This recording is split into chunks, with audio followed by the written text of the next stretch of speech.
Benvidos, benvidas a outra conversa máis Orgullo Galego. Bueno, xa levábamos, pois, creo que dende finais de febreiro sen facer unha conversa. Foi, como sabedes, un inicio de ano moi intenso, non? En canto a conversas, máis 8 9 conversas en Troido, tivemos aí, de varias temáticas. Entón, ao final, por unhas cousas ou polas outras, tivemos que, facer un parón, pero ese parón chegou xa ao seu fin, aínda que agora no verán, principalmente a mediados de xullo e agosto, pararemos outra vez, pero xa volvemos a retomar as conversas. Unhas conversas que, como sabedes, están todas subidas nesta canle de YouTube, tamén en formato podcast no iVoox e no Spotify, e que aí é onde podedes ver, conversas moitísimos tipos, máis, eu creo que se estamos nas 140, sobre historia, mitoloxía, lendas, temas de actualidade, literatura e tamén de música, non? Hoxe vamos a falar de música, vamos a falar dun proxecto tamén pioneiro, non? Isto da divulgación da música en galego, pero por aquí tamén pasaron pois figuras como Baiuca, Carlos Núñez, MX Pérez, Berto, Son da Rúa, Tecor Societario, Boianca Costova, Lisca, moitísimas bandas, tamén Leilía, que tivemos na súa despedida, non? E un pouco o obxectivo destas conversas é dar a coñecer a nosa música, os distintos estilos e poñela en valor. Tamén por iso en Spotify tedes unhas listas en música en galego, aí simplemente con buscar Orgullo Galego, pois vades a poder xa atopar todas e nada máis. Hoxe, como sabedes, temos connosco a Pepe Cuña do proxecto Ábrete de Orellas e un poquinho a idea que tiñamos era falar sobre a música en galego, a súa situación, a evolución, pero tamén coñecer este proxecto e dende a nosa modesta posición, non, pois poder dalo a coñecer se hai alguén que aínda non o coñece. Entón, vamos a darlle paso e, como digo sempre, para a xente que estades en directo, podedes deixar algunha pregunta se queredes. E nada máis, para a xente que estades escoitando xa fora de directo, pois calquer cuestión ou calquer dúbida podedes deixala nos comentarios ou mesmo tamén falarnos por privado. Entón, vamos a darlle paso, vamos comezar a conversa. Moi boas.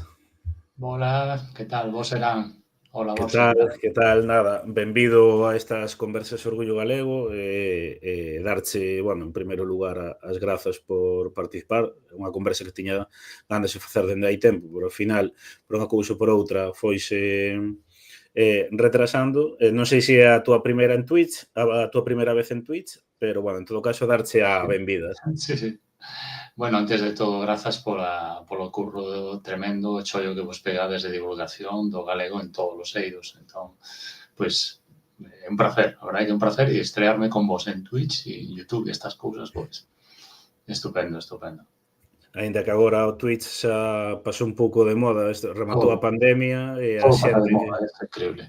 Sí, sí, sí, foi rematar a pandemia e claro, agora pois a xente xa, ou a parte noto, o 97% das visualizacións e das escoitas sempre fora de directo. Cando hai 3, 4, 5 anos tiñan un pico Twitch tremendo e ao final obriga sempre a ter que reinventarte, pero bueno. Sí, me vas a contar.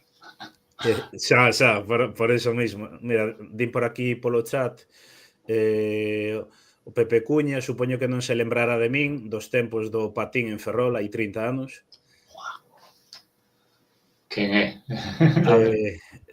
Eso, que diga o seu nome, din por aquí, un show de Iván tamén que di que por YouTube mellor, porque Twitch íbame moi mal. Sí, a verdade é que a idea de emitir en YouTube tamén é porque é unha plataforma moita máis accesible.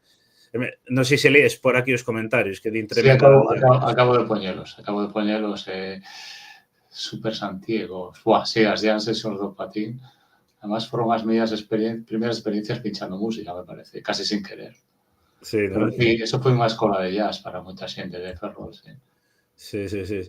Pois nada, un pouco a primeira pregunta que tiña, non? A idea é iso, poder conversar un pouquiño, sobre, o proxecto que tes entre mans, non? Que se chama Ábrete as orellas. E entón a pregunta sería un pouco cando naceu e con que obxectivos, non?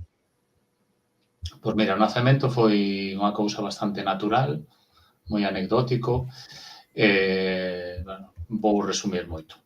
Foi cando voltei de Estados Unidos, o irmán dun compañeiro de instituto me dixo por que non faz un programa de radio aquí en Radio Caos, a radio universitaria?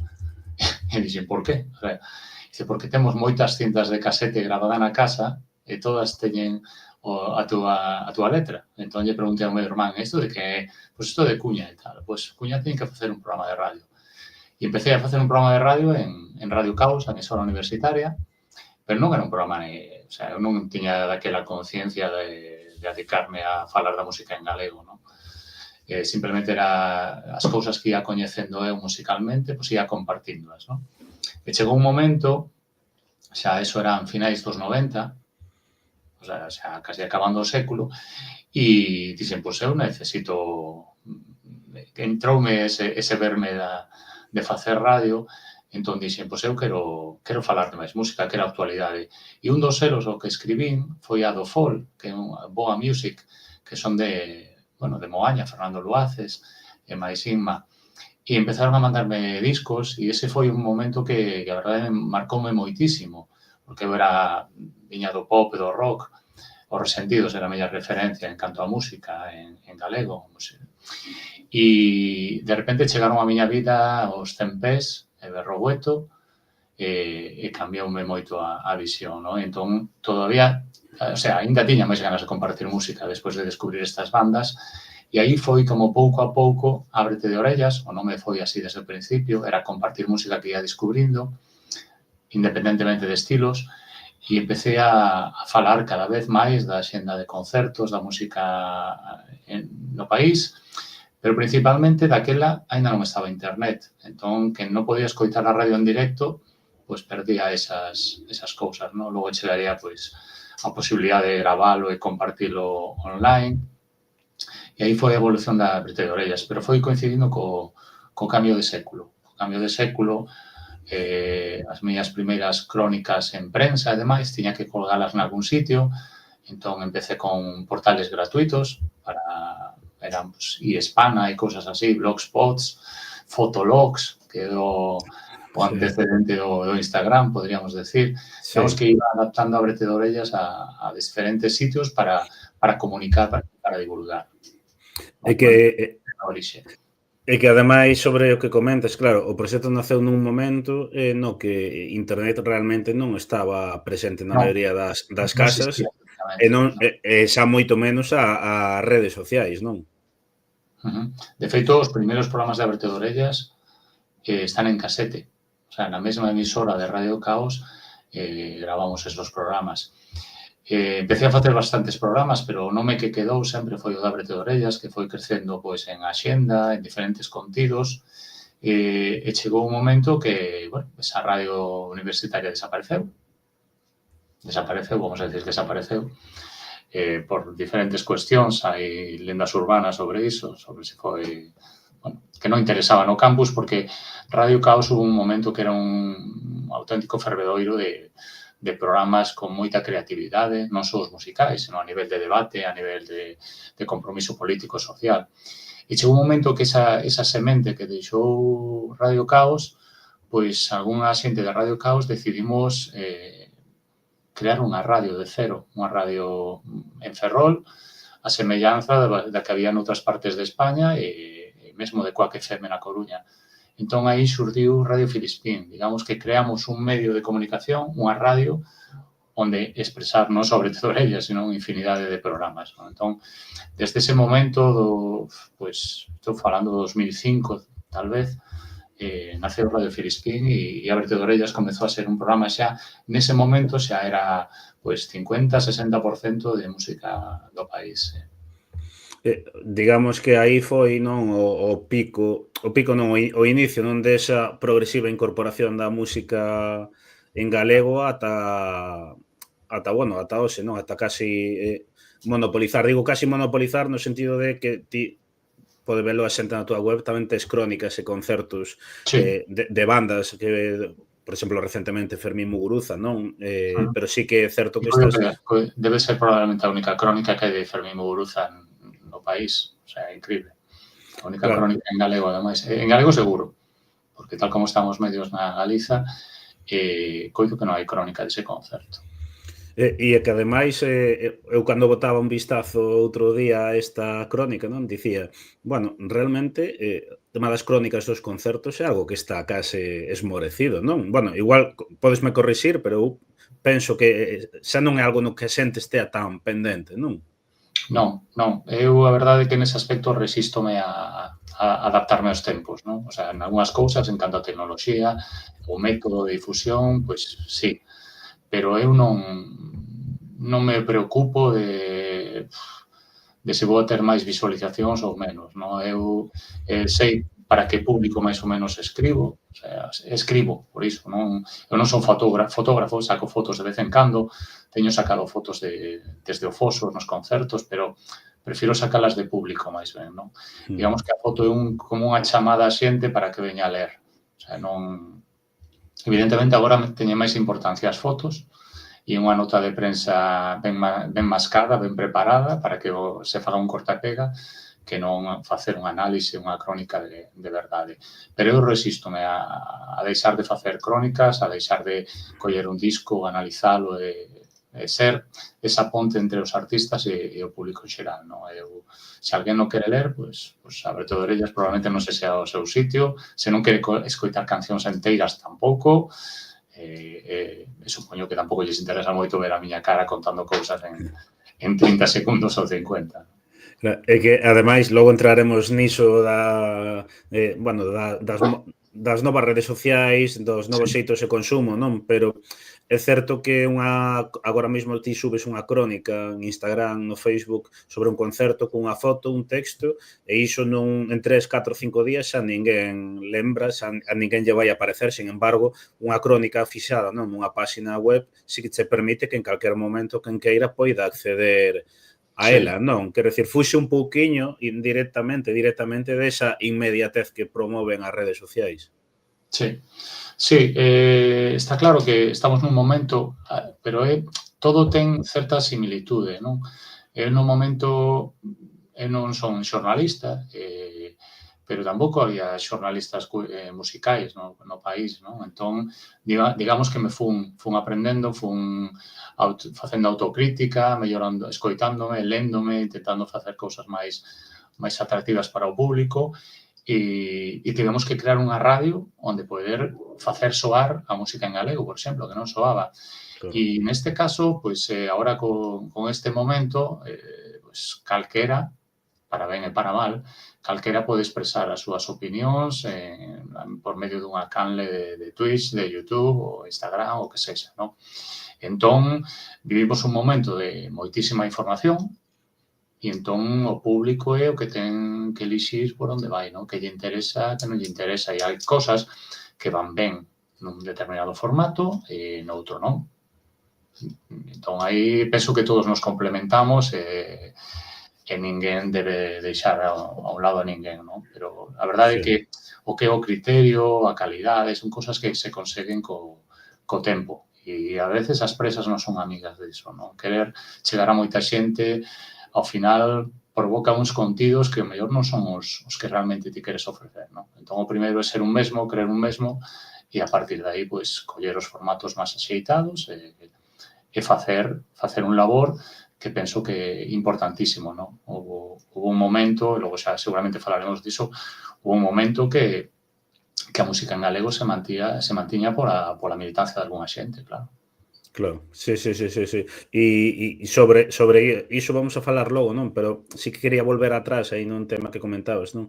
Facía referencia á radio Filispín, a min aquí a zona de Vigo, Pontevedra, Morrazo, venme a cabeza a Radio Piratona. Quero dicir, iso tamén para a xente máis nova é case un fósil de hai milleiros de anos, pero que no seu momento tiveron un papel Sí. e seguen a ter, que é un papel importantísimo na divulgación da música en galego e tamén da música das escenas máis alternativas, non? Sí, totalmente. Hubo un momento que estábamos a radios libres moi unidas, agora seguimos, como decíamos antes, adaptándonos, non? Pues enviándonos os programas, facendo grella con bueno, antes éramos locutores, ahora somos podcasters, non? Cosas desta.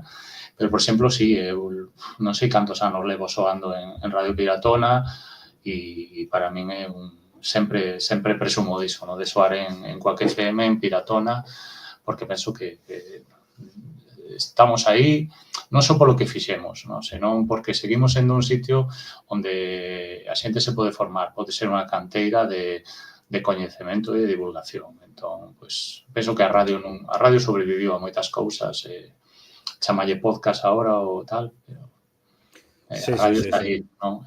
Obrígache a facer cousas con calidade, non? Cando soas para o público en xeral, cando alguén vai no coche e pon a radio, pois non é como seleccionar un determinado divulgador en Twitter ou Instagram, non? Digamos que se supón que ten que haber un certo nivel, non sei, un certo cuidado nos contidos.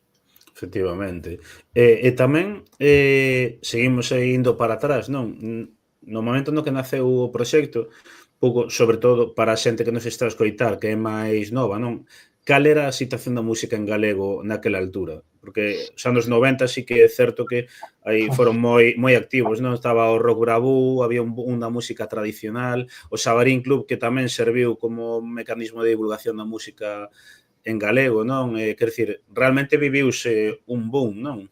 Sí, os 90 foron, bueno, digamos que a música máis de raíz, folk tradicional, sempre fomos unha potencia, sempre tivo o seu público, non? A chegada, isto sempre o comento nas charlas, non? A chegada da televisión de Galicia, os momentos nos que fixo o seu labor de divulgación da música en galego, funcionou, non? Éramos unha xeración, eu do primeiro, éramos unha xeración, a primeira que estudamos galego na escola, a maioría éramos galegofalantes, entrou unha fervenza de música, chamemos o movimento bravú, non? Antes estaban Cénzar e Ruxe tamén, pero digamos que a música en galego era cousa do tradicional, ou dos grupos máis comprometidos, máis cañeiros, e chegou un momento que con Bravú, como pasaría despois, uns anos despois na Radiotelevisión de Galicia, pois os grupos soaban na emisora pública. E iso é unha motivación tamén. É unha motivación para as bandas como creadoras e para o público como acostumar as orellas, non? Acostumar o ouído a soar en galego. É dicir, ostras, pero isto está ben. E o Bravú foi importantísimo para rachar cos prejuizos do moito público. De feito, había xente castelán falante que consumía a música do Bravú en galego e facíalle coña ou dáballe fame de escoitar máis cousas, non? Entón, para mí, un grupo clave, os diplomáticos daquela época, o movimento Bravú, hai un documentario moi chulo sobre o Bravú polos 30 anos, foi un movimento que a mí me colleu, xa estaba na universidade, Claro, a min, por exemplo, eu que son do 87, a min colleume de todos os 90, bueno, ainda sendo cativo relativamente, non?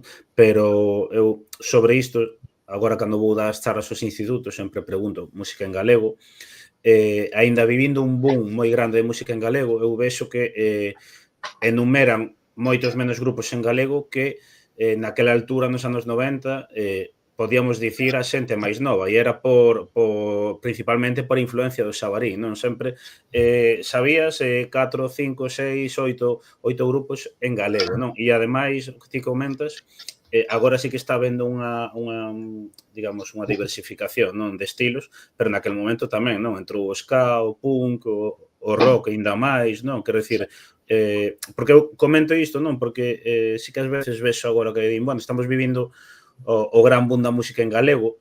Eu non sei se o gran boom, pero nos 90 hubo outro. Quero dicir, non estamos inventando agora a pólvora, realmente. Sí, nas miñas charlas comento este tema, lanzo a pregunta, non? Porque partimos de unha ladaína que se está repetindo, que distí, o mellor momento da música en galego. houve momentos moi importantes. Mediados dos 70, cando morreu o dictador, pois hubo un mundo de música en galego e fora da Galiza. Se escoitaba moita música en galego, Fuxemos Ventos, Emilio Cao, que en paz descanse, temos que acordarnos de Emilio Cao. Sí. Incluso Juan Pardo grabou un discazo tremendo en galego. Foron un momento moi chulo e era un momento de creatividade que se rompeu un pouco ao chegar aos 80, porque os 80, digamos que eran a modernidade, o galego non era moderno. Sabe? O galego se asociaba ao rural, non era moderno ata que chegaron os Resentidos e, bueno, con menos trascendencia, pero hai que mencionalos hoxe tamén, a Sindicato Agrario, que era a primeira banda de Piti Sanz, e logo Radio Océano, foron bandas moi modernas daquela, non? Entón, ese foi o primeiro momento, logo Bravú, como distí, a saída dos diplomáticos. Ademais, é que ten que haber como unha moda fora tamén que apoie, non? Sempre, os galegos sempre necesitamos un pouco que desde fora nos digan que somos bons ou que temos cousas boas, non? Pasou co Bravú, cos diplomáticos, porque además coincidiu unha moda a finais dos 90 que era o que chamamos a mestizaxe, non? Mano Negra, Sargento García, Paranoia, e entón había grupos galegos que facían iso, mesturar o rock con cumbia, con ritmos latinos varios, con ska, como decía, ritmos xamaicanos. Entón, ese tamén foi un grande momento. E outro grande momento, que ese sí que nos colleu preparados, digamos, que foi o da world music, ¿no? Os ritmos étnicos, os ritmos do mundo, porque aí éramos unha potencia. Entón, nese momento, Berrogueto, Leilía, o primeiro disco de Budiño, fora eran increíbles. O sea, había carteles de festivais, como a xente que veña de outras latitudes aquí a Ortigueira, pois lles pasaba o mesmo, non? O primeiro disco de Mercedes Peón. Foi outro grande momento da música galega. Se cadra máis centradas en determinadas correntes ou estilos, isto, música tradicional ou música mestiza, pero agora sí que estamos eu diría, no segundo momento de expansión de estilos, non? O sea, de tocar todos os estilos. Podemos ver nos Martín Codas a variedade de bandas que hai, non? Pero sí, para min non é o mellor momento, non é o peor tampouco, pero sí que, digamos que un fito. O que está pasando agora, pasa que tamén ten que ver, logo falaremos, non? Pero ten que ver tamén co tema dos festivais, das subvencións, do contacto directo entre as bandas e o público a través das redes sociais. Hai moitas cosas que influen, non? E, evidentemente, aquí foi o que fixeron as tanxugueiras, digamos que esa patada na porta, elas deron unha patada final na porta e saiu todo o que tiñamos detrás, non? Sobre iso, precisamente, quería preguntarse un pouco se ti pensas que este momento que está a vivir a música en galego se xa se iniciou, non, realmente con ese boom das tanxugueiras, ou realmente xa viña un pouco duns anos antes e as tanxugueiras xa racharon todo e a partir de aí hubo... Como ves, ti? Claro, que penso que todo ten que ter certa semente, non? Para mí hai uns anos clave, que son o que eu chamo o bipartito, que foi un momento pois isto, non lembro as datas, 2004 a 2008, máis ou menos, que o goberno da Xunta apostou claramente por produto do país, non? Tiñamos a Uxía Pedreira ou a Xurxo Souto collendo as mans da Radio Galega, non? O aberto por reformas, non? Exacto. Entón, ese foi un momento no que o que che dicía antes, os grupos ven que cantando en galego soan na súa radio. Porque iso non hai que olvidarlo nunca, non? É a nosa radio. E aquí non é cuestión de audiencias. O sea, unha radio pública non ten que medirse por audiencias, senón por o seu traballo divulgativo. O que fai con calidade e ofrecendo o que hai no país, non? Pode ter unha parte de entretemento, pero estamos falando de 2 canles de televisión e varias de radio. E seguimos sendo un desastre en canto a divulgación musical. Entón, eso o que chamo eu a xeración bipartito. Había programas magazín, había a canción do verán, o Apolo Hit, e aí saíron unha serie de grupos que crearon esta diversidade que temos agora, non? Se pensas en electrónica, pois Fanny Alexander, Proxecto Mobrente, Colectivo Oruga, había moita xente daquela. Pois La Os Matumba, que naquel momento La Matumba foi un bombazo, o que foi un montaban bombazo con ese tremendo. disco foi brutal, brutal. Sí, sí. Encheron a Quintana, que sempre o digo, no? Nas charlas me gusta remarcar fitos, no? Que non son comparables ao do Eurovisión, lóxicamente, de tan xuqueiras, pero que unha banda como La Matumba enchera a Praza de Quintana a noite do 24 ou 25 de xullo, pois é Sí, sí. tremendo, ou que algún disco galego fora escollido mellor disco do ano por Rock Deluxe, pois tamén son fitos, non? E eso, pues, non quería deixar de lembrar eso, a xeración bipartito, pues, de Homens, eu non concibo Familia Camaño, Terbutalina sen de Homens, ¿no? Por exemplo, Claro. ou Loreta Martin facendo funky, non sei, unha xeración aí o bipartito que a mí me marcou moito porque foi o momento no que eu empezaba a decirlle a xente, pero mirade todo o que hai aquí. O sea, eu estaba rebordado tamén de Sí, sí, ganas sí. de cousas que compartir con xente.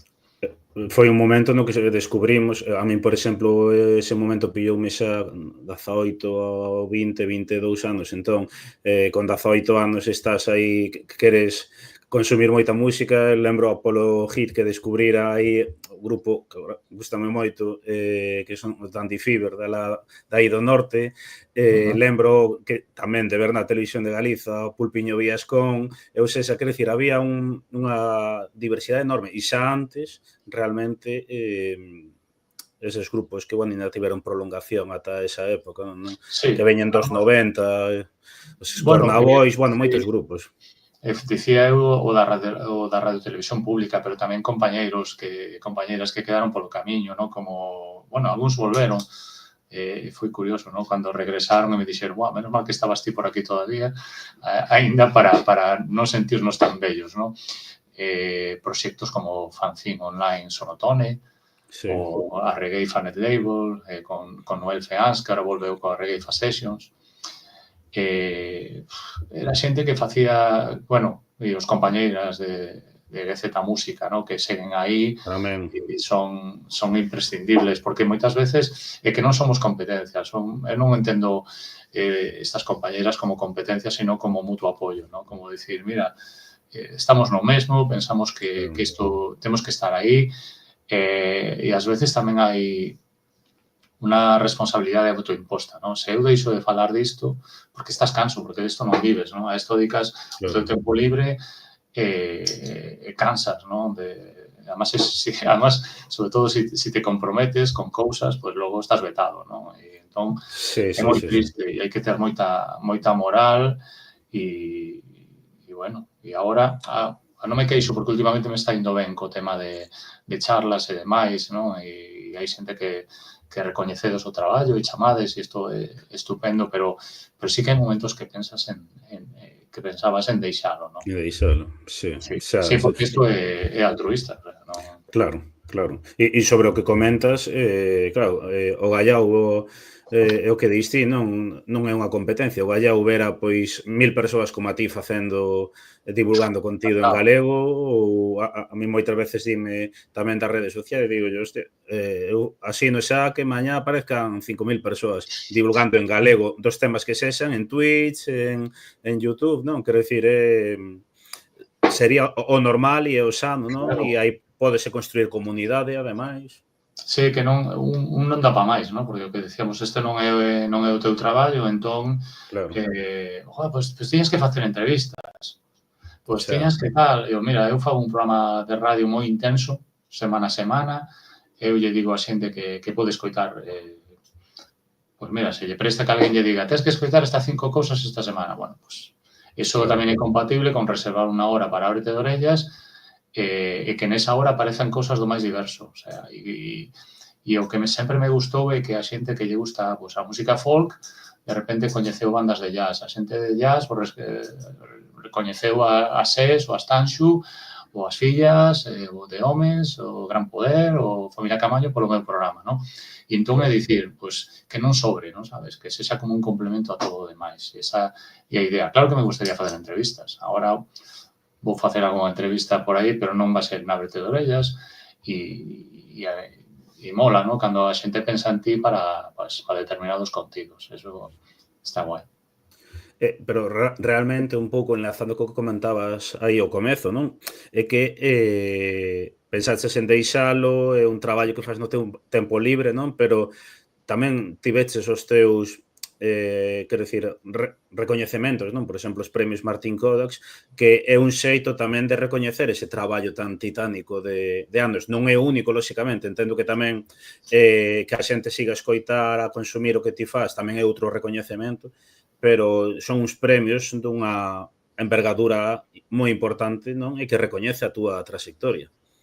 Sí, eu chámolle gasolina, no, a pequenos detalles que van pasando, pois, digamos que alimentas diso, no, e aínda estes días, o sea, se eu pensaba o sábado chorei como un cativo, non fun a ver a Sun-Ra, a banda de jazz, o trío de jazz, que celebraban 25 anos. E meteron 60 persoas no escenario con eles, sentados ali para vivir o concerto con eles. E chamáronme para iso, ¿no? E digo, bueno, se tivera deixado Abrete de Orellas, pues non estaría, perdería ese momento maravilloso, ¿no? E momentos que vivín e vou vivir agora, ¿no? Por exemplo, a presentación do novo disco de Guadi, en Cedeira, de Guadi Galego, pois vou estar ali compartindo con ela a charla diante da súa xente, presentando un disco moi, moi, moi, moi especial. E así, tirando para atrás, pois sí, momentos vividos con A Cada Canto, con Uxía, con Marful, e sí, son esas cousas que che quedan bueno, eso non se paga con nada, ¿no? Pero hai que estar, a verdade é que son froitos que recolles despois de estar aí, pues prestando atención a moitas cousas, non indo a cousas, a ver, non vou dicir que hai cousas ás que non quero ir, ¿no? Pero sempre vas con actitude positiva a aprender de todo un pouco, ¿no? E, sobre todo, pues, reafirman o traballo que fixeches a veces, ¿no? De decir, pues, hai que apoiar a certas artistas e logo, unha vez que xa están arriba e non necesitan tanto o teu apoio, pues lle faz sitio a outras, ¿no? Como, non sei. Ao final é un recoñecemento tamén a perseverancia. Eu sempre, a min cando me fan entrevistas sempre digo o segredo do orgullo galego, digo a perseverancia, non? Hai que seguir aí sachando, as cousas que faz menos ben vas mellorando, aprendes do malo, non? É unha carreira de fondo, non? Que ao final ten as súas recompensas tamén, porque Tens que ter claras as túas directrices, non? Eu, por exemplo, non sei, sempre comento o tema da lingua, non? Porque era, como che dicía, foi educado en castelán. E desde o primeiro momento que collín un micrófono, levaba pouco tempo de galego falante, pero desde que collín un micrófono dixen, eu teño unha responsabilidade. claro, E xa fun inmediatamente á escola de idiomas, a recuperar todo o terreo perdido, a consumir máis produto en galego, porque pensaba, hai moita xente que ao mellor o único que leo escoita a semana en galego é o programa da Abrete de Orellas ou que escribiu Pepe Cuña. Entón, claro. pues, é unha responsabilidade que ti mesmo, o sea, nin en Chapón, pero dices, Autoimposta. pues, teño que facer o programa, pois, se me comprometo a subir o programa os martes pola mañá, me comprometo. Dame igual que sexa que me escoiten 2 ou 200, que eso me dá igual. O sea, eu teño que pensar sempre que fago que me gustaría ler a min ou que me gustaría escoitar a min. Non podes estar pendente de cambiar por agradar ou decir, se non me apetece. Pois se non te apetece, tens que facer o que te comprometiches, non? E entón, o que diste de perseverancia é iso, non? É cabezonería e organizar o teu tempo bueno, a veces non podes estar en todos lados, pero además vivindo en Ferrol, que é bastante complicado, non? Porque xa me teñen dito, se estiveras en Santiago, eu, claro, estiveras en Santiago estaba todo o día de concertos, cando traballaba, non? Pero sí, que a veces, joder, que desde Ferrol é complicado. Temos este problema coa P9, por exemplo, e perdo moitas presentacións de discos por isto, non? Porque hai vida. Hai vida e hai economía que soster que a P9 non permite realmente. Sí que quería preguntarche tamén un pouco de como ves a evolución da música en galego, non? Quero dicir, se ti colles nos anos 80 ata agora, 2025, si ves que hai unha evolución que está adaptada, digamos, aos novos estilos, non? Quero dicir, nos 90 o ska, o punk, agora parece que hai moito trap.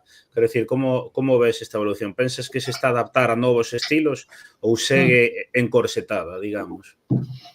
Non. A ver, evidentemente, seguirá encorsetado para xente que ten un prexuizos ou un discurso fácil, non? É que a música en galego, como a xente que che di a música en galego non me gusta. Digo, Xa, porque hai de todo tipo, non? Entón, aí sí que se creceu moitísimo. O sea, o que dicíamos antes de música tradicional e música combativa, digamos, non sexa ska, punk, rock, o sí, que digas, metal. Entón sí que se abriu. Ahora hai de todo. O sea, hai... Bueno, logo citaremos os nomes, non? sí, Pero sí pero que hai cosas claras. Primeiro, a evolución. Segundo, a difusión. Antes dependíamos das discográficas. O sea, discográficas din, non hai mercado para música en galego, non se grava en galego, punto. Entón, coa chegada de internet, poder gravar as túas cancións con máis economicamente, poder compartilas sen que unha radio ou unha discográfica decida o que soa e que non. E claro. logo a formación. O sea, a calidade, a formación dos músicos na Galiza é brutal. O sea, creceu moitísimo nese aspecto, sí. Entón, esa formación dache para diversificarte, para facer a música que queres facer, facela mellor. Entón, sí que se notou unha clara evolución. Logo tamén, pois, a perda de prexuizo, xente que xa música os veteranos que xa están grabando en galego, por exemplo, que Claro. cosa que era impensable, ¿no? Antes decía, pues que esta música non a podo gravar en galego. Los Eternos acaban de sacar un disco precioso en galego totalmente, o primeiro. E era unha banda que empezou cantando en inglés e logo pasou ao castelán. Por qué? Porque pues, es que a música country rock americana, pues, como que non había ser referentes en galego.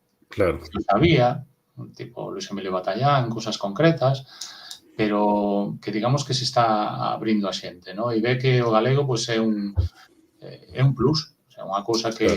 que te diferencia. Hai tanta oferta que calquera cousa que signifique personalidade, calidade, distinción, pues funciona, ¿no? E ves que hai bandas que gravan galego, o sea, que se lles hai unha canción en galego, pues adiante, ¿no? E o que diste, Sí, sí. adaptándote o actual.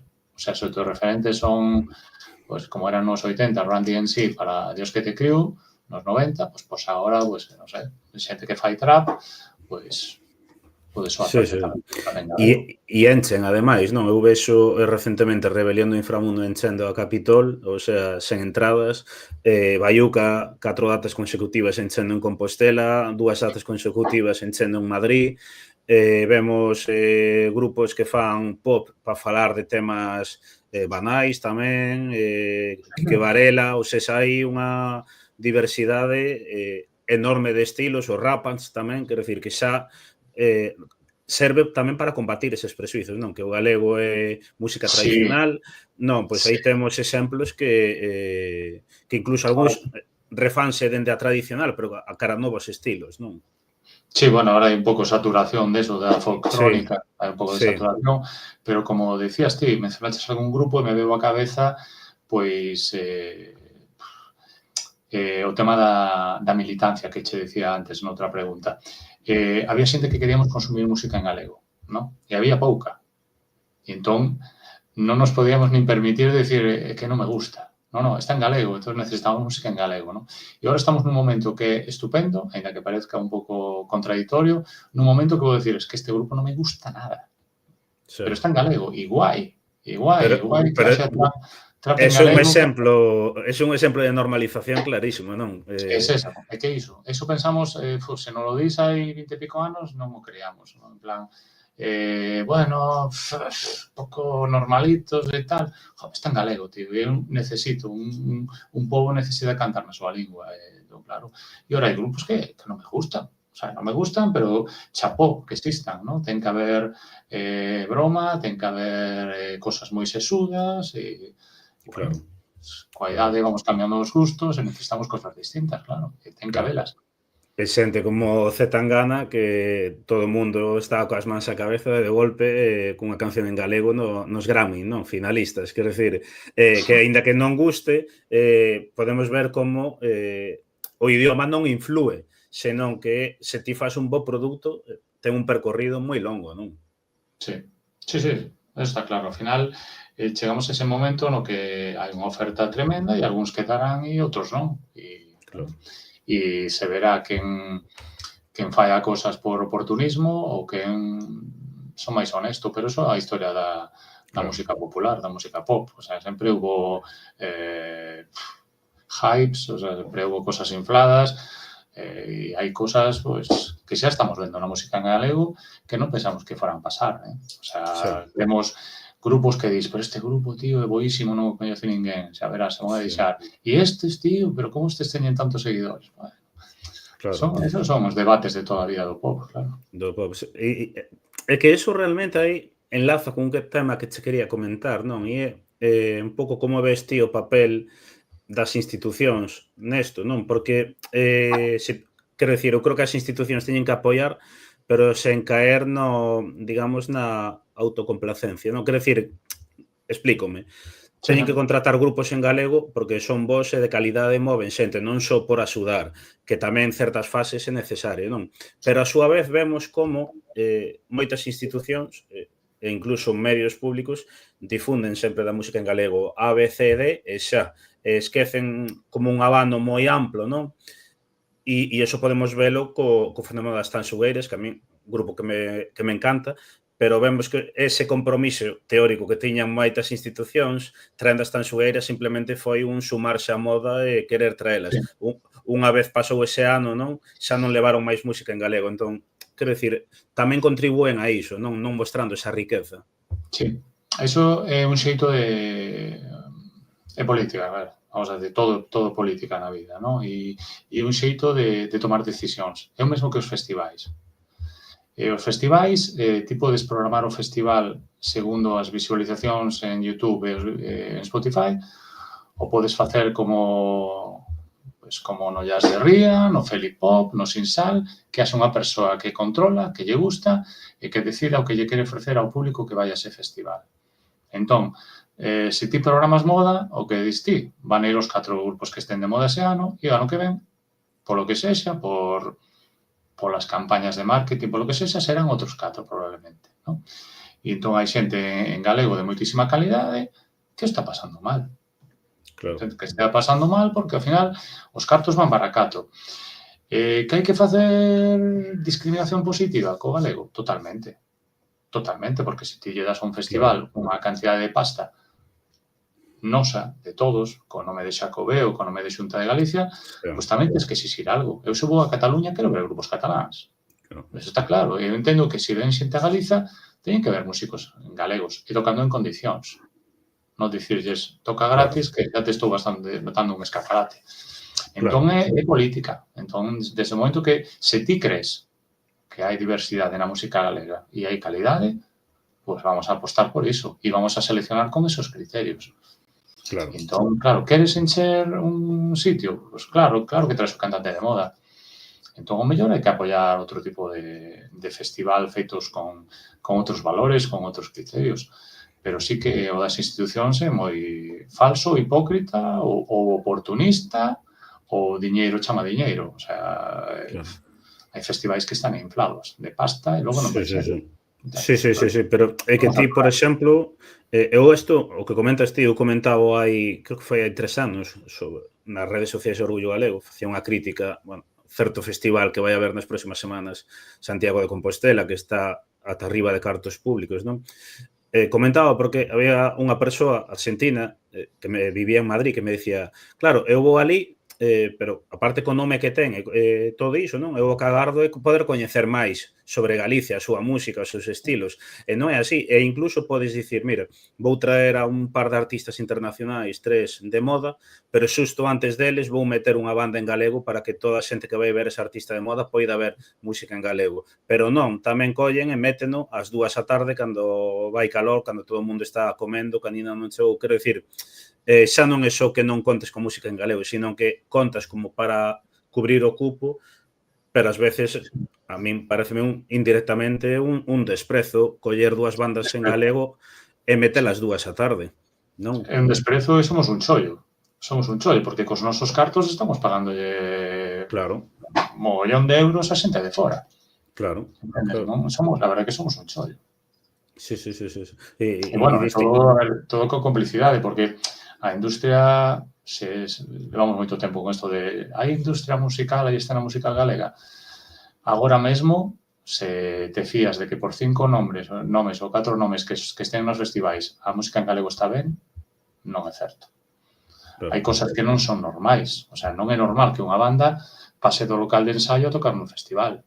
Eso é falso, eso non existe. O sea, as bandas teñen unha carreira, un crecemento e, non sei, xa sei que cambiaron moito as formas de consumir música, pero non é normal o globo que se está facendo e ás veces coa complicidade de produtoras, que eu entendo, de promotoras, produtoras, porque eu entendo que se ti sabes, pola túa trayectoria, polo teu tempo, que a industria en galego é moi feble, neste momento que hai cartos, corre a pillalos. Eu entendo. Entendo que a xente quera facer negocio, pero para eso están as políticas, para compensar a situación. Claro, para corrixir defectos. En este caso, a música en galego, pues, empezando pola radio e televisión pública. Facer programas de verdade, non facer programas ridículos e chamamos programas musicais, que son auténticas patochadas. O sea, sí, totalmente. E cando contan coa música en galego, sempre A, B, C, D, que está ben, pero o papel da televisión e da radio pública tamén é dar a coñecer o que non é tan coñecido, non? E dos medios subvencionados, porque hai medios que non son unha radio e televisión pública, pero son xornais que viven da subvención. Viven da subvención, claro. Que menos, non? Que menos. E hai poucos exemplos de xente que de verdade, como Carlos Crespo na Voz de Galicia, o Pituco no Faro de Vigo, son ocasionais, cando debería ser son a xente que de verdade apoia e está justificando moitos dos cartos que reciben os seus medios, claro. Sí, que ese é outro tema, non? Que hai moita diversidade de grupos en galego, pero realmente eu falaba con moitas bandas, ademais aquí nestas conversas, que o 99%, por dicir unha cifra, non poden vivir do seu traballo. Entón, eso tamén, penso, isto é a opinión persoal, eu creo que a música en galego tamén ten que aspirar a poder vivir do seu traballo e non... quero dicir, non, bueno, lanzarse algo de vou facer no meu tempo libre porque sei que isto non vai funcionar, non? Que haberá moitos grupos así, pero quero dicir... Sí, a ver, é que eso, a ver, vivir da música, claro, aí eu falo de, o sea, por falar con artistas e convivir con eles ás veces, non? Pero é un tema de fragilidade. Se ti te pudieses permitir presentar o teu disco en as capitais do país e demais, pois xa sería un síntoma de normalidade, non? Por exemplo, estou pensando en unha banda que é alucinante, como foi Marful, onde estaba o Xea Pedreira, os irmáns Pascual, era tremenda ese grupo, e ese grupo non puido facer algo tan normal como sería A Coruña, Vigo, Ferrol, nos teatros, o sea, facer unha xira apoiada, pois, polas institucións. E entón, mentras non pasen cosas así, mentras non teñamos unha escena tan consolidada como en Cataluña ou en Euskadi, pois a música en galego pois seguirá sendo pois un anecdótico e de vez en cando, pois eso, como pasa agora, porque 5 ou 6 e vaya ben un ano, pois pensamos que se vive da música, non? Además, crea, non sei, crea situacións incómodas, non? Se de repente sabes que o ano que ven o mellor non te van chamar, pois agora colles todo e, sabes, apañas o diñeiro, inflas cachés. Claro. Seguimos sendo unha escena moi feble. Moi feble. Sí, eu penso que ainda digamos que vivimos un boom, pero é un boom que necesitamos que cada ano medre máis e tamén fortalecelo con políticas e, bueno, con moitas cuestións, quero dicir, non é iso que... Só ese usar a expresión esta de xigante con pés de barro, non? Para cara fora pode parecer un xigante o que está pasando agora, o que momentazo, pero nada, pés de barro, o sea, moi feble. Entón, además, nos momentos que as cousas van ben, algunhas cousas pode que sí que vayan ben, que está soando, se está consumindo máis música en galego, cada vez hai máis público que a demanda, xente castelán falante que consume música en galego, pois hai que aproveitar estes momentos para coidalos, rectificalos, apretar as porcas, facer que as cousas vayan mellor, non? Porque o mellor dentro de 2 ou 3 anos a xente volve a deixar de consumir música en galego e quedamos os militantes de sempre. Claro. Entón, Pero claro, entendo que son tempos de decisións rápidas, cortopracistas, e queda moi ben que un concello contrate a fillas de Casandra, porque o que hai que contratar. Claro, Entendes? Contratar música en galegos, vamos a contratar a fillas ou a derrapans ou a quen sexa, porque é o que toca, sabes? claro. Pero, bueno, outra cosa xa é cuidarte un festival e facer cosas bonitas e que queden, non? Porque, ao final, Efectivamente. traer a determinado grupo que está de moda é pasta, non é outra cosa. Non é ter criterio musical ni nada, é pasta. Que pasta, imaxe, encher os sitios con xente, entón, claro, sí, sí, sí, sí.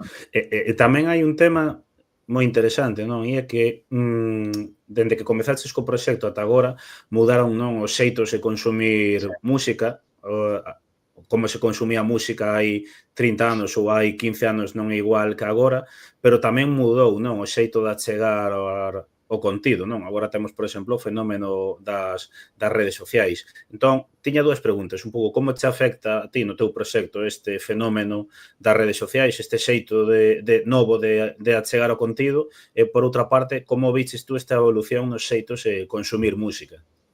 Sí, eu xa debo de ser un pouco raro, porque xa me colleu prácticamente todo, non? A mí me colleu desde pequeno de alguén que tiña un disco e tiñamos que quedar na súa casa todos para escoitalo, e escoitábamos o disco de pe a pa, non?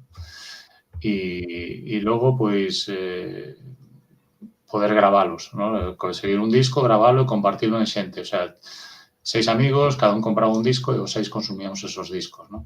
Pasamos diso a non pagar, a todo gratis, a unha oferta brutal.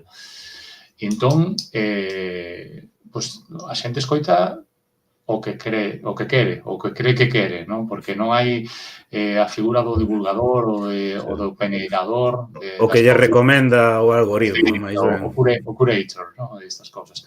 Pois sí que se perde un pouco. Entón sempre hai cosas boas e cosas malas. Eu sempre penso que a culpa é do uso que se fan delas, non? A culpa non é, o sea, a culpa non o ten o coche, é como conduces ti o coche, basicamente. E entón sí que hai un mogollón de música disponible. O sea, es que ahora calquera cousa. Eso que crea inmediatez. Crea que as cancións, moitas cancións que pretenden ser comerciais, antes eran comerciais porque estaban ben estructuradas, non? Ahora é porque nos primeiros 30 segundos pasa algo que te engancha. Porque, non me gusta, colles outra. O sea, tes todo tan a teu alcance que pensas que te perdes cousas, en vez de dicir, non, agora estou aquí, vou degustar isto. Se ao final non me gusta, o deixo. Pero hai esa inmediatez de que, outra cousa. Entón, ese sí que é o problema que temos agora, no? A sobreexposición.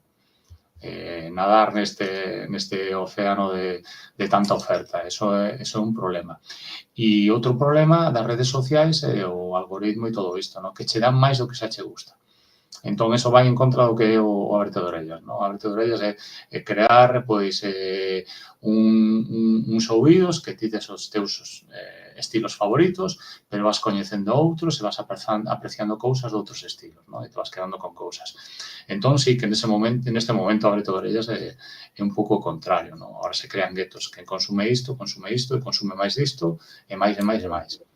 E entón, sí que agora atópome contracorrente, pero é cando máis creo nisto, no? En que hai que parar. Hai que parar e tomar as cousas degustalas, vivilas e aprecialas máis. Entón, o xeito inmediato de consumir música a mí sí que me mata.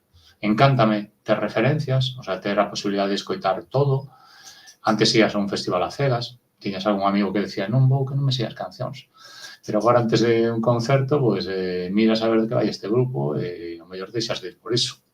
Pero, bueno, entón, digamos que si que hai unha sobreexposición e eu, polo que me toca tamén, pero reivindico a figura dunha persoa que sirva como filtro ou como aconsellador, en plan, ten moitos amigos que sei, o sea, este lle recomendo isto, lle recomendo outro, o sea, unha cousa que che gusta a ti moitísimo non ten por que gustarlle a outro, non? Entón, sí que esa figura de recomendar e tal, pues eso que sí que é necesaria.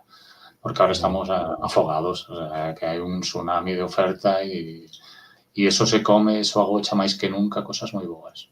E Eu, unha por exemplo, a min colleume a época de ir ás tendas tipo e preguntar, tes isto e tal, non, non teño, pero teño isto e tal, e escoita e non sei que. Quer dicir, aínda había un pouquiño iso, non de poder escoitar logo os CDs e todo iso. Agora simplemente, en moitas ocasións, é entrar en Spotify, pois, punk en galego, empeces a escoitar, isto me gusta, isto non, isto sí, isto non. E que moitas veces os grupos que ti escoitas así, non? Logo poden non gustarche cando escoites polo ordenador, pero sí gustarche o directo, non? Que é algo, a min sí, sí, son cosas. tenme Sí, pasado. Pero quero dicir, esta inmediatez tamén fai que incluso as propias bandas, non? Se non xeran contido inmediato no Instagram, por sí. exemplo, o Esa esclavitud. algoritmo, Sí, claro. esa esclavitud de ter que sacar algo porque enseguida se van a esquecer de ti, ¿no? Sí, eso é Claro. duro. E antes do que dicías das listas de Spotify, porque falábamos o boom que hai agora de consumir música en galego, sempre falamos do de Tanxugueiras, non? Pero eu penso que tamén ten algo que ver o tema da pandemia. Na pandemia estábamos agochados na casa e queríamos contidos, non? Entón a xente Sí, pues, decía, pues, hai música en galego, pues de repente empezou todo o mundo a compartir músicas en galego, listas de creación, un labor moi bo dos profesores nos institutos e nos colexios, era por poñerlle os alumnos que buscasen música en galego, por exemplo. E ese momento sí que foi importante, porque moita xente, grazas á pandemia, desgraciadamente, pero moita xente coñeceu moita música en galego, ¿no? Polo que nos daba internet de poder conseguir cousas que antes eran imposibles. sí, sí, totalmente. Foi un momento, tamén hubo un boom en Twitch en galego, en TikTok, claro, foi un Sí, momento no que, e de feito moitas persoas que crean contido na actualidade veñen aí da pandemia, non? Entón sí sí, que, digamos, tivo ese papel. Eu lembro ademais, un colega facía aí como unha especie de programa de radio no que escoitábamos todos na pandemia e pinchaba os seus vinilos e tal, ou seja, tivo, eu sempre digo que a min a pandemia non foi unha quero dicir, si foi un problema, todo pero non ten, foi un problema. todo ten unha oportunidade, claro, nese aspecto. Eu lembro o meu debut, digamos que na pandemia, aparte de algunha reunión que tivemos a xente da cultura e tal, as sesións Vermús de Tanxugueiras, non? Que nese momento xa te dabas de conta de que estas rapazas tiñan Sí, moi claro como funcionar, como moverse, como reivindicar artistas, como crear comunidade. Penso que fora eu a segunda ou a terceira charla con elas, non? E fixérame moita ilusión, sí. sí, sí, sí.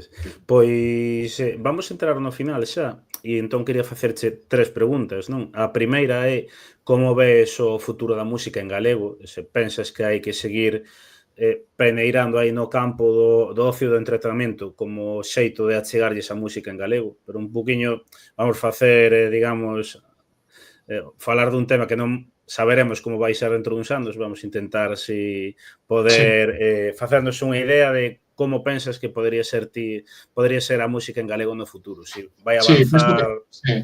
Penso que fomos soltando así cousas durante esta charla e o tema de normalizar a eterna palabra, ¿no? Normalizar e consumir música en galego é importante, pero penso que esa facilidade que che decía antes, hai que cambiar cousas, hai que mudar actitudes, hai que facer políticas de discriminación positiva e chegar a xente con encanto, o sea, referirme non decir a xente non, así non é, chegar a xente nova adaptándonos, en certo modo, aos seus gustos en canto a divulgación, comunicación, entretenimento, pero sí que hai que facer un labor de equilibrio, ¿no? Para adaptarse aos novos tempos e ao mesmo tempo facer atractivo, facer bonito, agradable.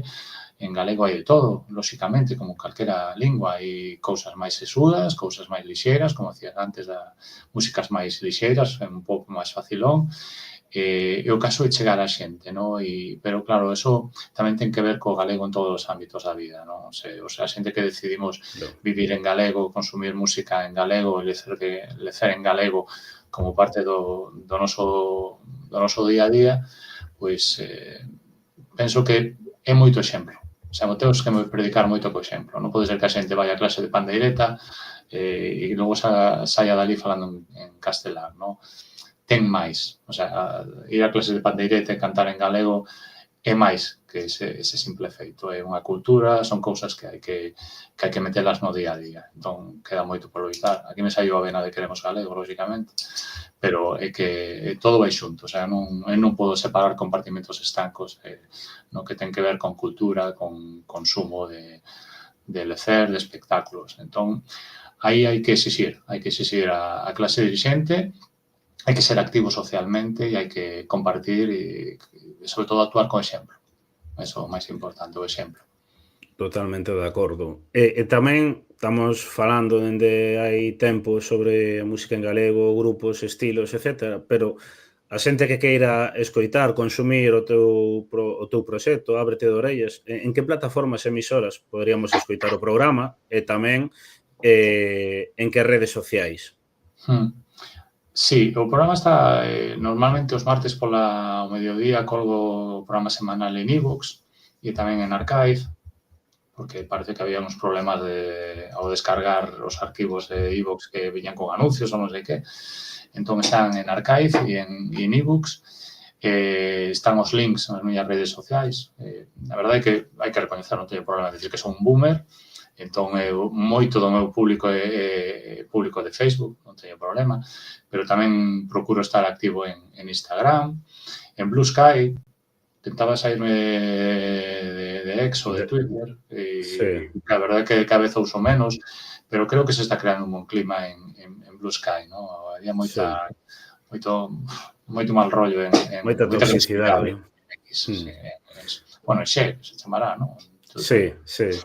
Pero xa en TikTok isto xa coido que aí sí que non vou dar o paso, porque non estou cómodo, o sea, non me gusta, o sea, o meu xeito de comunicar e compartir música non vai as 5 cousas que tes que escoitar, os 5 maiores non sei que, non me gustan os rankings, e seguramente se me preguntas por grupos me vai costar decir rankings, non? Porque eu penso en momentos para consumir as cousas, no que decías ti de grupos ao vivo e grupos en estudio, pero bueno, falamos das redes sociais, pois en esas estou basicamente. Ao final, o programa, digamos que é o epicentro, é o cerne de todo, e a partir de aí, pois, eso, podes atopalo. E logo en emisoras, pois sí, varias emisoras municipais, outras non sei por que non, eu estou aberto aí o enderezo abertedorellas@gmail.com, calquera que quera emitir o programa. Pero, bueno, xente podcast grellas como a xente de Teo, as emisoras libres e comunitarias da Galiza tamén, e bueno, Podgalego, lóxicamente, Podgalego, Agora.gal, xente que estivo aí sempre apoiándome. E nada máis, non sei se haber algunha emisora que tamén comparta aí o programa, pero bueno, quedo encantado, pero eso sí que se o comparten que mo digan, porque tamén me gusta recoñecer o labor que fan no Radio de Allariz, xente así, Pontevedra Viva. No teu caso, por exemplo, as redes sociais axudaron a fortalecerche o proxecto ou realmente son un complemento porque o proxecto xa viña fortalecido? Sí, viña fortalecido, pero claro, ainda me pasou aí pouco que un grupo, o sea, que supós que a xente da música estará máis atento, porque tampouco somos tantos medios os que lles mandar a música e falar deles. Pero decía, hai 3 meses que coñezo a Ábrete de orellas devorando os programas, non sabía que existía. Entón ves que, ainda que leves 20 anos ou 25, o que sexa, pois tes que seguir, tes que, en certo modo, adaptarte aos tempos, non? Seguir coa túa idea, coa túa liña, co que che dá razón de ser. Porque, ao final, ti tes unha personalidade que non vas a andar cambiando cada ano segundo aparece unha nova rede. Pois iso é un complemento, sí, o cerne está aí, o cerne é comunicar a través da radio, pinchar as cancións enteiras e falar pouco, a verdade é que falo pouco, non? Prefiro que falen as músicas e xa se me nota, tanto nas crónicas igual, ou se vou falar mal de alguén non falo, non? E se ves que un grupo pincho unha vez ou dúas nada máis, pois será que prefiro pinchar outros, pero é que así, o sea, Sí. Sí, pero eu creo que a xente ya di que ten boas cousas a escoitar, non me gusta, por qué? Porque nos 30 primeiros segundos non pasou nada ou non é mi estilo, non. Eu quero, dentro das miñas posibilidades, influir un pouco, non? Entón, cando chega algún comentario deste tipo, en plan, acabo de coñecelo, me gusta, ou este grupo coñecelo gracias a ti, eso, o que che decía antes da gasolina, eso que che, non sabes, o que che dan ganas de seguir adiante, claro.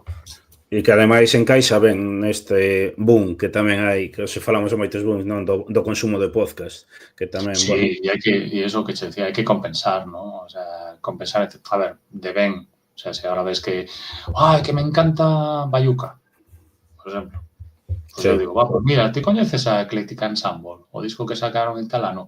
Flipa, porque que non, e o Mercedes Peón, ou estas cousas. Entón, eu, claro, polo que me toca, como por a idade que teño, pues, tamén un pouco que critico o idealismo que hai, non? Unha cosa non é mala ou boa, dependendo de se actual ou dos anos que ten. E a veces pasa isto. Hai, na música, como en todos os sitios, hai idealismo, pero clarísimo, ademais. claro. E xa como última pregunta, aí non vamos a facer un ranking, é semellante, pero non vamos a facer un ranking, pero é que nos recomendes, por dicir eso, 5 grupos ou os que ti queiras, dos anos 90 cara aquí. Quero dicir, por exemplo, dos anos 90, dese período de bipartito, e na actualidade. Pois a xente que nos está a escoitar que diga, bueno, quero aí escoitar recomendacións, entón fainos as túas recomendacións. Poden ser propias ou que che Sí, gusten, bueno, ou... vale, pues mira, e además que carai, vamos a abrirnos claramente. Ruxe veñen dos 90, finais dos 80, e agora están facendo os discos que máis me gustan deles. O sea, os últimos discos de Ruxe me parecen do mellor que fixeron nunca e pagan moito a pena, ¿no? Cenzar gustaríame que foran máis prolíficos, é verdade que sacan poucos discos, pero tamén é unha banda con moita personalidade. A ver, dos 90, lóxicamente, vamos citar só proxectos cantados. Claro. Claro. Pois a mí gustaba moito eso, pues todo o boom ese de Berrobueto, Leilía, Cempés, para mí son imprescindibles, Mercedes Peón, artistas que siguen aí, por exemplo, bueno, lóxicamente, o Adi Galego, referente, que sigue aí, está sacando discos maravillosos e, sobre todo, unha trayectoria con moitísima personalidade, independentemente das modas, pois ela segue aí a marcar un estilo propio e a reinventarse. A Pedreira, que tamén ven da época de Chouteira, de Marful, da Central Folke, os dous discos da Pedreira, desde que regresou, son unha pasada, son máis modernas que moitas cousas que hai agora. No hip hop, lóxicamente, marcoume moito o primeiro disco de Dios que te criou. A verdade é que para min, que era roqueiro, como che dixen antes, significou moito. O primeiro disco de La Matumbá foi brutal, non? Agora seguen La Matumbá e segue o Sonoro Machine, que tamén son un pouco prolíficos, pero gustame moito o que fan o Sonoro Machine. Que máis? Estou pensando si son cousas bellas. Logo, si, ese ano 2000, por aí do bipartito, pois, The Omens, consumí moito The Omens, se me siguen gustando os discos e me siguen parecendo unha pasada.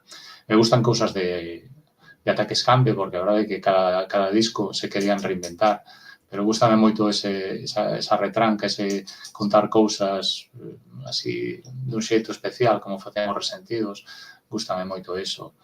Un disco que me flipa, que quedou aí colgado, non se editou físicamente, que foi o de Proxecto Mourente, o seu último disco, me parece unha pasada, non sei, quedou aí colgado, pero eu sempre o recomendo moito. Ves, xa teño medo de esquecerme de moitos grupos. Bueno, lóxicamente, a trayectoria de Familia Camaño e de Terbutalina, claro que sí, estou esperando a ver que fan Familia Camaño agora. Sí. E dos novos, pois mira, me gusta nesta onda de Familia Camaño e tal, o Sulex, non sei, chámanos moito a atención, ver xente nova que estean facendo grupos de guitarras, non? Eso chámanos a atención, entre tanto folk, Camaño a Meixeiras gustame moitísimo. A verdade que non sei cantas veces as vin en directo e o disco que fixeron con Heavy é brutal. E xa que falo Heavy, pois Malandrómeda. O sea, Malandrómeda é un referente Totalmente. É unha cousa, é como Mercedes Peón, van, non sei se un paso por diante ou nun mundo aparte, pero hai que ir a eles de vez en cando. A Madriña, Uxía, pues, é un exemplo de trayectoria, de dignidade e de non acomodarse, ¿no? Como hai outros artistas que sacan, en canto atopan o éxito, pues, se repiten, ¿no? Temos nomes do folk galego que triunfa fora, que son iso, ¿no? Pero a mí Uxía me parece un referente de facer as cosas ben e de coidar a nosa música. Dous que van xuntos para min agora son Hugo de Zeta e Peter Petrovski. Os dous discos o sea, escoito moitísimo os discos estes dos discos de pe a pa, non son cancións soltas, escoito o disco do VZ e o All Stars de Petrovsky, me parecen, recomendo a todo o mundo. E que máis? Mira, ahora que falamos de pop, sempre pensas que bueno, isto xa está en galego, xa temos todo. E de repente aparece unha proposta como Zabala, que é un pop supostamente lixeiro, de fácil consumo, pero con moita mensaxe e con moitos detalles. O sea, o de Zabala me parece unha pasada e, además, o prolíficos que son que é Víctor compoñendo. Zabala é un dos grupos que merecen moita máis sorte do que están a ter, porque por o tipo de proposta que é. Non quero dicir que se sean mellores ou peores que outros, senón pola música que fan. É un pop que teria que ser masivo, non? E non sei que me estarei olvidando máis. Moito disco de Mai, moitísimo. Moi tamén quedou aí colgado. Xa non sei que máis. Seguramente esquezo un dos nomes importantes, algún dos máis coñecidos, algún adrede, outro non, pero, bueno, lóxicamente Tanxugueiras para min é un referente, non? E, sobre todo, eso, como...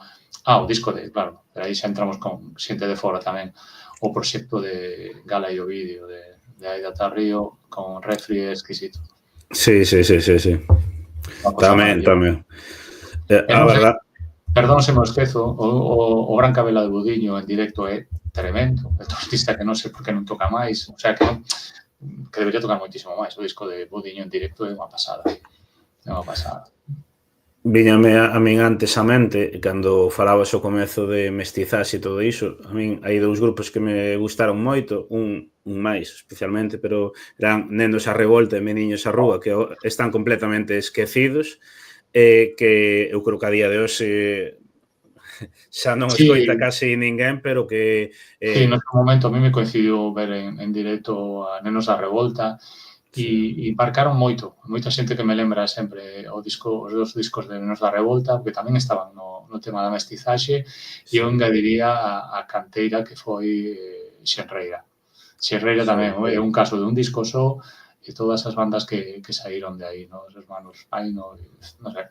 O disco de Xenreira era moi actual nese momento, o sea, producido por Calquer Carazo tamén, e un disco que tamén quedou. E logo...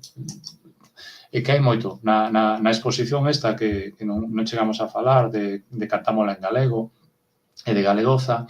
Aí metín unha sección así de discos curiosos, non? E estaba, pois eso, discos a reivindicar como el de o proxecto que sacaron despois de Xenreira, Galegos, sí, efectivamente. Sí, tamén. Tamén era unha cosa moi fresca, moi libre, moi... facer o que nos apetece no momento oportuno, non? E logo proxectos como o que saiu de Scornaboys despois, estes proxectos que... Sí. Xa para a orquestra, quería dicirse. A mí Xenreira foi... moitos Tesouro tamén. Tesouro tamén cantan en castelán en galego, pero gústame moito o xeito de facer de Carlos Rego con Tesouro, sí. A min a verdade que Xenreira foi así dos meus grupos cos que me iniciei na música en galego, conscientemente, foi o top. Foron Xenreira, Escacha, Queltoi, tamén os que... Soviños, todos moi suaves. Todos moi suaves, tamén os Rayados, que dai de Moaña, que de Moaña Cangas, que din que eran a primeira banda de punk, xa 100% galego, non? A verdade que son bandas que tamén fixeron... Quero dicir, fixeron historia porque foron pioneiros nos seus estilos e que abriron portas a que logo viñesen a nos despois moitas bandas, non?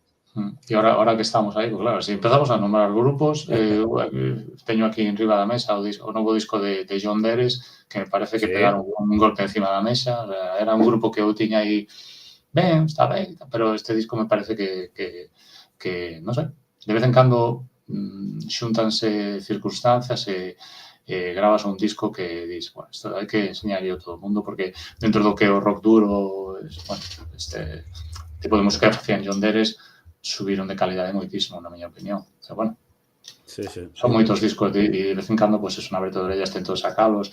E Mellota Pérez, que é outro artista que está aí sempre bregando e intentando reinventarse, estando sempre aí, e outra das que merece moito a pena chegarse a ela. E unha pregunta xa antes de rematar, o proxecto Cantámola en Galego, eu lembro que aparte, eu son de Pontevedra e ali houbera unha exposición, xa non me lembro en que ano foi, pero foi creo que na pandemia ou pouco despois da Sí, pandemia, non? sí, sí, sí. É un proxecto que segue aberto, quero dicir que, asina, pois os concellos poden contratar colexios, institutos, o que Sei que os colexios foron contratando, pero claro, esa cousa, pois que con todo o que pasou, esa exposición para no 2020, para en canto a contidos. claro. E entón agora estiven na Diputación de Lugo cun que se chama Galegoza, que é evidentemente unha reinvención, non, desa Cantámola en galego, e hai unha sección que se chama Última Fornada, que está izada de eso de, pues, xa me esquecía de Mondra. Sí, A ver, o deste rapaz brutal, os concertos na Capitol foron fantásticos. sí, sí, sí, sí, sí, sí. E un gran disco. O que fixeron Heavy e Mondra neste segundo disco de Mondra, ademais é como dar un paso cambiado para a xente, non? Agora a xente que está cada vez metendo máis electrónica, máis algúns en plan xa rozando chunda chunda, pois el colle e grava todo orgánico, analóxico e lle quedou un disco moi guai a Mondra.